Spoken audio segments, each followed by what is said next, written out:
L'Assemblée va entendre l'allocution de Son Excellence, Monsieur Junior, porte-parole du mouvement panafricain de résistance congolaise. Je prie le protocole de bien vouloir accompagner Son Excellence que j'invite à prendre la parole devant l'Assemblée. Merci Madame la Présidente pour la parole. Je suis ici pour demander la condamnation de M. Félix Tshisekedi. Madame la Présidente, Joseph Kabila a été condamné à la peine de mort, identifié comme chef du M23 et pour avoir tué les Congolais par les armes. M. Félix Tshisekedi doit être condamné aussi, identifié comme chef des bandes de criminels économiques ou des prédateurs financiers et pour avoir tué les Congolais par sa mauvaise gestion. Madame la Présidente, comparez les deux formes de responsabilités. La première, tué par les armes, violente, directe, les cas de Joseph Kabila. Acte immédiat, intentionnel. Les liens entre l'action du président et la mort est direct et visible. C'est considéré comme un crime contre l'humanité.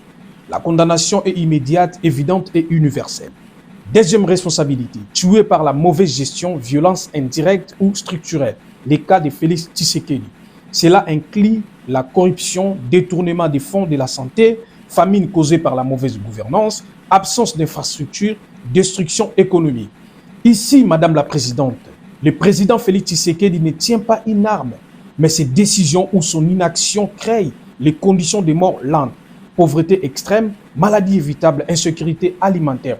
On parle de violences structurelles, tout aussi meurtrières, Madame la Présidente. C'est un criminel économique. Cette forme de responsabilité est souvent minimisée, même si elle tue parfois plus que la guerre, Madame la Présidente. Encore un élément de plus, Madame la Présidente, la cause de l'emprisonnement injuste de Constant Mutamba par Félix Tshisekedi, c'est parce qu'il a proposé la mise en place d'un parquet financier et la peine de mort contre tous ceux qui détournent les deniers publics. En d'autres termes, Constant Mutamba voulait dire la mauvaise gouvernance ou le détournement sont considérés comme crimes contre l'humanité au même titre que la guerre.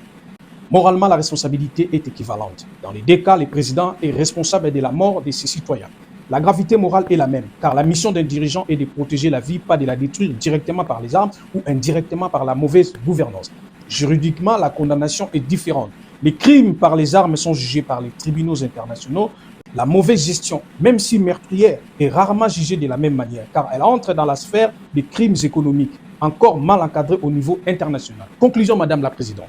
Sur les plans moral et éthique, un président qui tue par les armes et un président qui tue par la mauvaise gestion portent une responsabilité équivalente face à l'histoire. Sur les plans juridiques international, il reste une différence dans la manière de condamner. Mais cette différence est due à l'évolution incomplète, Madame la Présidente, du droit, pas à une excuse morale. Les armes tuent et la mauvaise gestion tue, Madame la Présidente. Avec la même énergie que nous ne voulons plus de Joseph Kabila, c'est avec la même énergie que nous ne voulons plus de Félix Tshisekedi. Par la même justice que nous avons condamné Joseph Kabila, c'est par la même justice que je demande de condamner M. Félix Tshisekedi.